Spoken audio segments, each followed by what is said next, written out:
তাদের অনেকের মাঝে একটা ভ্রান্ত ধারণা আছে যে নিবন্ধন পরীক্ষাতে যদি লিখিত পাশ করা যায় তাহলে ভাইভাতে অটোমেটিক্যালি মানে পাশ করে যায়, ভাইভাতে ফেল করায় না।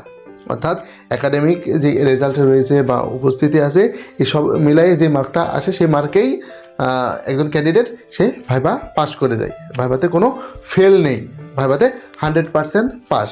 কিন্তু আসলে বিষয়টা এমন নয়।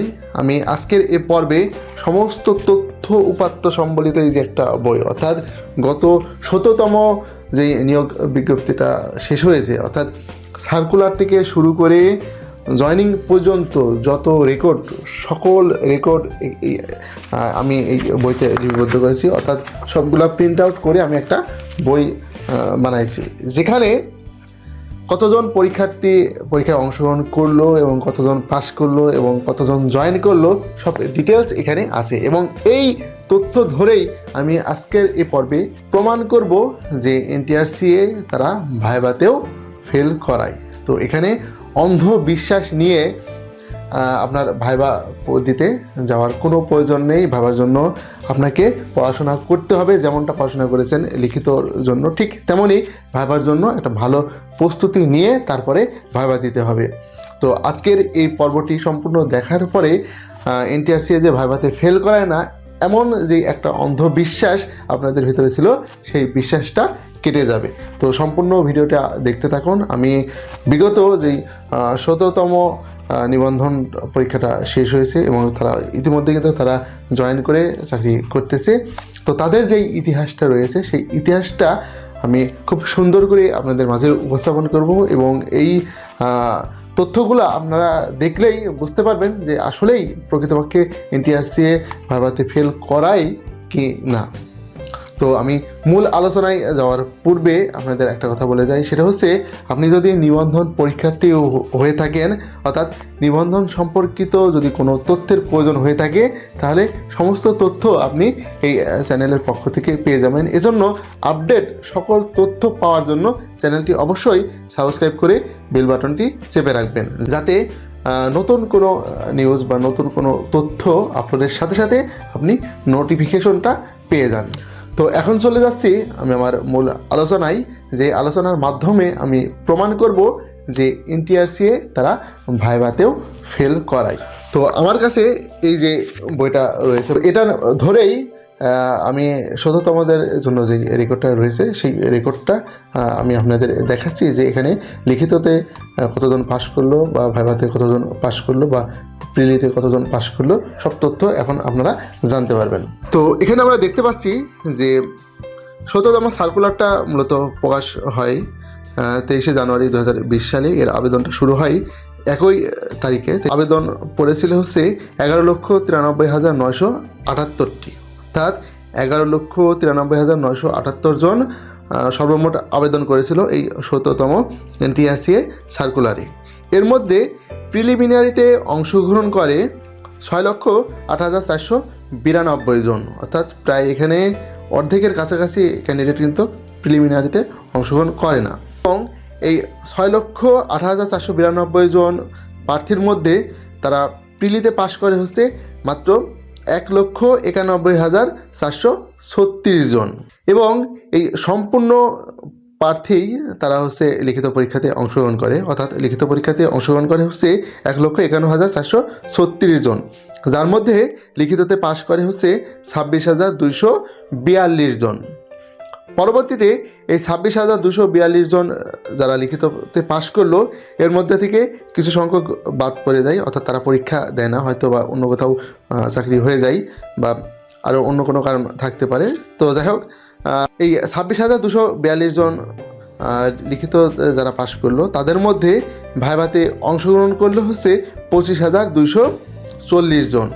তাহলে এবার আমরা কিন্তু অলরেডি ভাইভা পর্যন্ত চলে এসেছি এবং আমরা দেখতে পাচ্ছি যে ভাইভাতে অংশগ্রহণ করলো বা ভাইভা পরীক্ষা দিল হচ্ছে ২৫,২৪০ জন, কিন্তু ভাইভা পাশ করলো কেবলমাত্র ২৩,৯৮৫ জন। ২৩,৯৮৫ জন, কিন্তু ভাইভা তো দিয়েছিল ২৫,২৪০ জন। তাহলে 25,240 জন ক্যান্ডিডেটই তো ভাইভাতে পাশ করার কথা। কিন্তু এখানে আমরা যে ভাইভাতে কতজন পাশ করলো এনটিআরসি যে এই ফলাফলটা দেয়, এখানে আমরা দেখতে পাচ্ছি যে কেবলমাত্র 23,985 জন পাশ করছে। 23,985 জন পাশ করছে। তাহলে এই 1,255 জন ক্যান্ডিডেট কোথায় গেল? তারা অবশ্যই এখানে ফেল করছে, যার কারণে এদের সংখ্যাটা এই যে ভাইবার যে ফাইনাল যে রেজাল্টটা, এই রেজাল্টে আসে নাই। পরবর্তীতে এনটিআরসি তারা পঞ্চম গণবিজ্ঞপ্তি প্রকাশ করে এবং ভাইভাতে যারা পাশ করলো এরা পঞ্চম গণবিজ্ঞপ্তিতে আবেদন করে এবং এই পঞ্চম গণবিজ্ঞপ্তির যে ফলাফল, এই ফলাফলে আমরা এখানে দেখতে পাচ্ছি এত দ্বারা সংশ্লিষ্ট সকলের জ্ঞাতার্থে জানানো যাচ্ছে যে বেসরকারি শিক্ষক নিবন্ধন ও প্রত্যয়ন কর্তৃপক্ষ এনটিআরসি কর্তৃক 31/3/2024 খ্রিস্টাব্দ তারিখে প্রকাশিত পঞ্চম গণবিজ্ঞপ্তির আওতায় 11/6/2024 খ্রিস্টাব্দ তারিখে সর্বমোট 22,033 জন প্রার্থীকে এমপিওভুক্ত শিক্ষকদের শূন্য পদে প্রাথমিকভাবে নির্বাচন করা হয়। নির্বাচিত প্রার্থীদের মধ্যে 12 জন প্রার্থীর নিবন্ধন সনদ জাল পাওয়া যাওয়ায় তাদেরকে বাদ দিয়ে অবশিষ্ট 22,021 জন প্রার্থীকে পুলিশ বা নিরাপত্তা ভেরিফিকেশন কার্যক্রম চলমান অবস্থায় নিয়োগের জন্য সুপারিশ করা হয়েছে। অর্থাৎ ফাইনালি 22,021 জন নিয়োগ পেল। অনেক ক্যান্ডিডেট আছে যাদের বয়স দেখা যাচ্ছে 35 পার হয়ে যায়, তারা এখানে আবেদন করতে পারে না, এই একটা বিষয় থাকতে পারে। বা এখানে অনেকেই আছে আবার স্কুলেও টিকছে, কলেজেও টিকছে, হয়তো এমনও ক্যান্ডিডেট থাকতে পারে যার কারণে হয়তো ভাইভাতে যারা পাস করলো ফাইনালি জয়নিংয়ের সময় এর সংখ্যা বা এর পরিমাণটা কমতে পারে। কিন্তু আমার মেন যেই আজকের ভিডিওর টপিকস বা আজকের ভিডিওর যেই উদ্দেশ্য, তার যেই বিষয়টা আমি আজকের এই ভিডিওতে আপনাদের কাছে পরিষ্কার করব, সেটা হচ্ছে আপনাদের যে অন্ধবিশ্বাস যে ভাইভাতে ফেল করায় না, সেটা কিন্তু আমি প্রমাণ করে দিলাম যে না, এনটিআরসি তারাও ভাইভাতে ফেল করায়।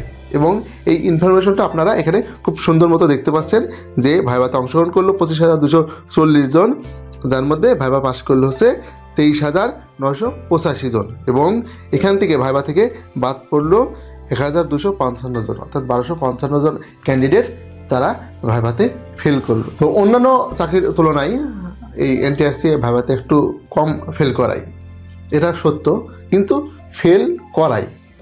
অনেকের যে অন্ধবিশ্বাস যে ফেল করাই না, উপস্থিত বা সার্টিফিকেটের রেজাল্টের অনুসারেই সে 100% পাস করবে, তো এই অন্ধবিশ্বাসটা করা যাবে না।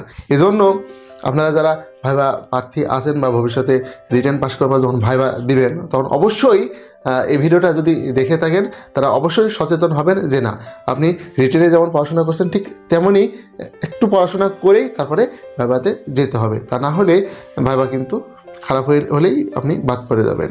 এজন্য এতদূর পিলি পাস করে রিটেন পাস করে যে ভাইভা এতদূর আসছেন, এত ক্যান্ডিডেটকে পিছনে ফেলে যে ভাইভা পর্যন্ত গেছেন, এটা কিন্তু মানে হয় না, এটা সবাই পারে না। তো এখান থেকে যদি আপনি বাদ পড়েন, তাহলে এই যে অনুশোচনা বা এই যে কষ্ট, এটা সারা জীবন আপনাকে মানে কুড়ে কুড়ে খাবে। তো এমনটা যেন কারো কপালে না আসে, এজন্য অবশ্যই সবার উচিত ভাবার জন্য একটা ভালো প্রস্তুতি নেওয়া। তো আমি আমার ভিডিও এখানে শেষ করতেছি। সবাই ভালো থাকবেন, আমার জন্য দোয়া করবেন, আর নিত্য নতুন এনটিআরসি সম্পর্কিত আপডেট তথ্য পেতে চ্যানেলটি অবশ্যই সাবস্ক্রাইব করে বেল বাটনটি চেপে থাকেন।